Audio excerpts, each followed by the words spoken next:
მოგესალმებით ეთერშია სტასოტევი საინფორმაციო გამოშვება დღის მთავარ სიახლეებს მარიამ ელიავა გაგაცნობთ. ერთიანი ეროვნული გამოცდები დაიწყო. აბიტურიენტები პირველ გამოცდას ქართულ ენასა და ლიტერატურაში აბარებენ. ერთიანი ეროვნული გამოცდები 22 ივლისს სახვითი და გამოყენებითი ხელოვნების გამოცდით დასრულდება. ამასთან მასწავლებლის გამოცდებზე დარეგისტრირებულები საგამოცდო პროცესში 8 ივლისიდან ჩაერთვებიან. 10 ივლისს ჩატარდება სტუდენტთა საგრანტო კონკურსი. მაგისტრანტობის კანდიდატები კი საერთო სამაგისტრო გამოცდას 21 და 22 ივლისს ჩააბარებენ. გამოცდების ეროვნული ცენტრის ინფორმაციით 2025 წლის გამოცდებისათვის 80,000-მდე პირია დარეგისტრირებული. ძვირფასო აბიტურიენტებო, დღეს თქვენს ცხოვრებაში უმნიშვნელოვანესი და ერთ-ერთი ყველაზე საპასუხისმგებლო ეტაპი იწყება. თქვენი ყოველი ნაბიჯი წინ პირადი განვითარებისკენ ამავდროულად საქართველოს უკეთესი ხვალინდელი დღისკენ გადადგმული ნაბიჯია. ამის შესახებ საქართველოს პრემიერ-მინისტრ ირაკლი კობახიძის მიმართვაშია ნათქვამი. ჩვენი ქვეყნის მომავალი მისი წინსვლა და კეთილდღეობა მხოლოდ განათლებულ საზოგადოებას ეფუძნება. ამიტომ თქვენი ყოველი ნაბიჯი წინ პირადი განვითარებისკენ ამავდროულად საქართველოს უკეთესი ხვალინდელი დღისკენ გადადგმული ნაბიჯია. გისურვებთ წარმატებას და ყველა მიზნის მიღწევას ამ ახალ და საინტერესო გზაზე, აღნიშნა პრემიერმა. ადამიანი მიტინგებსა და თავყრილობაზე ლინჩის წესით შეიძლება გასამართლდეს, მაგრამ მართლმსაჯულება და სამართლიანი სასამართლო მიტინგებზე ისტერიის პირობებში ვერ განხორციელდება. შეხედეთ რა წესებია ევროკავშირში. სასამართლოს სხდომების გაშუქებასთან დაკავშირებით ყველგან ზუსტად იგივე წესია, რა წესით ჩვენ შემოვიღეთ. ასე ახსნა პარლამენტის თავმჯდომარე შალვა პაპუაშვილმა სასამართლოს სხდომებზე ვიდეო, აუდიო და ფოტო გადაღების აკრძალვის გადაწყვეტილება. როგორც პაპუაშვილმა განმარტა, ამ მიმართულებით კანონში განხორციელებული ცვლილებები იყო რეაქცია იმაზე, რაც სასამართლოში ხდებოდა. მისივე თქმით, პრობლემა არც სასამართლოს სხდომების გაშუქებისა და საჯაროობის მხრივ არსებობს და სასამართლოც მშვიდ გარემოში მიმდინარეობს. ზოგიერთი საელჩოსა თუ დონორის მიერ წახალისებული იყო, რომ სასამართლოს დარბაზებში ისტერია ყოფილიყო, რაც უპირველეს ყოვლისა თავად მართლმსაჯულების პროცესს აზიანებს, განაცხადა პაპუაშვილმა.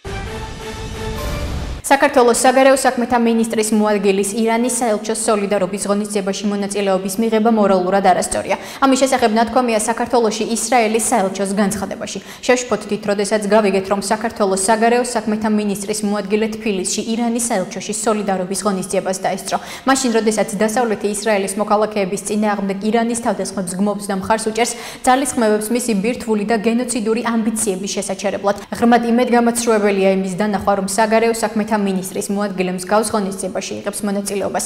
ეს მორალურად არასწორია. ნათქვამია განცხადებაში, რომელიც საელჩომ ინტერპრეს ნიუს გამოუგზავნა. ირანის საელჩოს განმარტებით აღნიშნულთან დაკავშირებით საელჩოში ღონისძიება გაიმართა.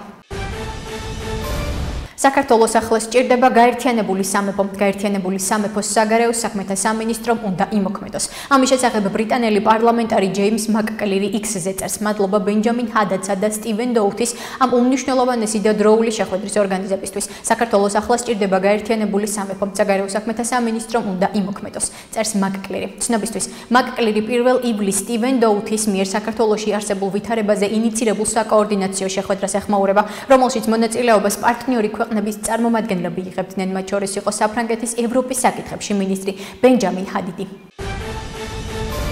იმ დღიდან, რაც საქართველოში ჩამოვედით, ქართველებმა გაგვიღეს თავიანთი გულები და სახლები, გვაგრძნობინეს, რომ ჩვენც ქართული ოჯახის ნაწილი ვართ. მადლობა ყველას მეგობრობისთვის, ჩვენ ყოველთვის ვიქნებით საქართველოს მეგობრები და როცა წავალ, ჩემი გულის ნაწილი აქ დარჩება. ამის შესახებ საქართველოში ამერიკის შეერთებული შტატების ელჩმა რობინ დანიგანმა აშშ-ს დამოუკიდებლობის დღისადმი მიწყვნილ ღონისძიებაზე სიტყვით გამოსვლის დროს განაცხადა. ელჩის თქმით, დამოუკიდებლობის დღეს ამერიკელები იკრიბებიან, რათა ქვეყნისთვის მნიშვნელოვანი დღე აღნიშნონ და გაიაზრონ, თუ რას ნიშნავს ამერიკელობა. ვფიქრობ, დემოკრატიის აყვავებისთვის სამი არსებითი ელემენტია საჭირო. დაპირება, ვალდებულება და ოპტიმიზმი. სურს თითოეულ თქვენგანს მოკლედ შევეხო, განაცხადა მან. სიტყვით გამოსვლისას ელჩმა აღნიშნა, რომ სურს მადლობა გადაუხადოს მათ, ვინც თავისუფლებისთვის უმაღლეს ფასს ეხდიან.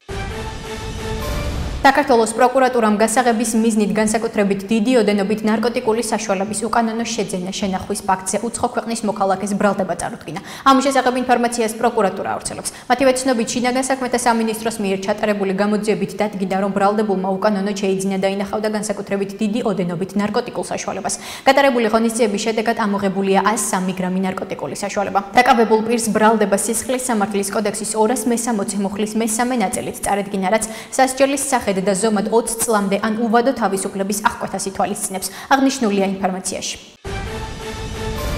2024 წლის ოქტომბრის არჩევნებში მონაწილეობა მიიღე პარტია საქართველოსთვის სიით. მას შემდეგ, რაც თვითმმართველობის არჩევნებში მონაწილეობაზე დაიწყო მსჯელობა, ჩვენი პოლიტიკური გზები გაიყო და განსხვავებული ხედვები ჩამოყალიბდა. ამის შესახებ გერმანიაში საქართველოს ყოფილი ელჩი ელგუჯა ხოკრაშვილი სოციალურ ქსელში წერს. მისი თქმით, კატეგორიულად წინააღმდეგია რომელიმე ოპოზიციური პარტიის თვითმმართველობის არჩევნებში მონაწილეობის. ვერ უხედავ რეალურ პოლიტიკურ შედეგს ამ პროცესში ჩართვით გარდა რეჟიმის ნორმალიზაციისა. ერთადერთი გზა ამ ტიპის რეჟიმის იზოლირებისთვის არის აქტიური ბოიკოტი და სამოქალაქო პროტესტის გაფართოება. შიდა და გარე ზეწოლა, ქუჩის პროტესტი და საერთაშორისო სანქციები. ქვეყანაში პოლიტიკური დევნა უკვე მასობრივ ფაზაში გადავიდა. ოპოზიციური ლიდერების დაჭერები, მედიის ტერორი და სამოქალაქო აქტივისტების დევნა რუსული წესრიგის ანალოგი გახდა. განაცხადა ელგუჯა ხოკრაშვილმა. ახლა კი გაგაცნობთ უცხოეთის სიახლეებს. გერმანიის შინაგან საქმეთა მინისტრი გერმანიიდან დეპორტირებული ავღანელი მიგრანტების მიღებაზე თალიბანთან პირდაპირ მოლაპარაკებას აპირებს. ინტერვიუში მინისტრმა განაცხადა, რომ გერმანიამ განაახლა ავღანელი მსჯავრდებული დამნაშავეების სამშობლოში გაგზავნის გეგმა. ამავდროულად მისი თქმით, გერმანია არ ცნობს თალიბანის მთავრობას ლეგიტიმურად და არ აქვს მასთან ოფიციალური დიპლომატიური ურთიერთობები, თუმცა მოლაპარაკებას აღნიშნულ საკითხზე გამართავს. მიგრაციის ფედერალური ოფისის მონაცემებით სირიელები და ავღანელები გერმანიაში თავშესაფრის მაძიებელთა ორ უდიდეს ჯგუფს წარმოადგენენ. შეერთებული შტატები და უკრაინა ამერიკის შეერთებული შტატების პრეზიდენტ დონალდ ტრამპსა და უკრაინის პრეზიდენტ ვოლოდიმირ ზელენსკის შორის სატელეფონო საუბრის ორგანიზებაზე მუშაობენ. შესაბამის ინფორმაციას პოლიტიკურ წყაროზე დაყრდნობით ავრცელებს. როგორც გამოცემა წერს, ლიდერებს შორის სატელეფონო საუბრის გამართვის გეგმა მას შემდეგ გაჩნდა, რაც შეერთებულმა შტატებმა მოულოდნელად უკრაინისთვის გარკვეული იარაღის მიწოდება შეაჩერა. 2 ივლისს თეთრი სახლის პრესპიკერმა ანა კელიმ განაცხადა, შტატებმა უკრაინაში ზოგიერთი იარაღის მიწოდება შეაჩერა. მედიის ინფორმაციით საუბარია საჰაერო თავდაცვის რაკეტებსა და ზუსტი დამიზნების საბრძოლო მასალებზე. პრეზიდენტ ტრამპ პუტინი დასცინის თქვენს სამშვიდობო ძალისხმევას. გთხოვთ აღადგინოთ უკრაინისთვის საზენიტო საბრძოლო მასალის მიწოდება და აგრესორის წინააღმდეგ ახალი მკაცრი სანქციები დააწესოთ. ამის შესახებ პოლონეთის საგარეო საქმეთა მინისტრი რადოსლავ სიკორსკი X-ზე გამოქვეყნებულ პოსტში წერს. მისი განცხადებით, რუსეთზე მასშტაბურმა თავდასხმამ ხანძარი და დიდი ზიანი გამოიწვია, მათ შორის კიევში პოლონეთის საკონსულოში. შეგახსენებთ, რუსულმა ძალებმა უკრაინას რაკეტებით და დრონებით შეუტია. ამ დროისთვის არსებული მონაცემებით კიევში 23 ადამიანი დაშავდა. გერმანიის საგარეო საქმეთა სამინისტრო რუსული ძალების მიერ უკრაინაზე დრონებით და რაკეტებით განხორციელებულ თავდასხმას ეხმაურება და აცხადებს, რომ უკრაინას თავდაცვისთვის მეტი დახმარება სჭირდება და არა ნაკლები.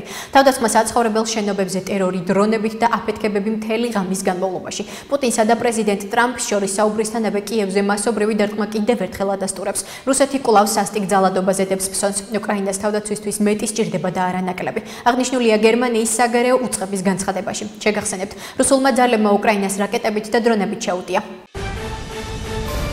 ასეთი იყო მიმდინარე სიახლეები მომავალ შეხვედრამდე.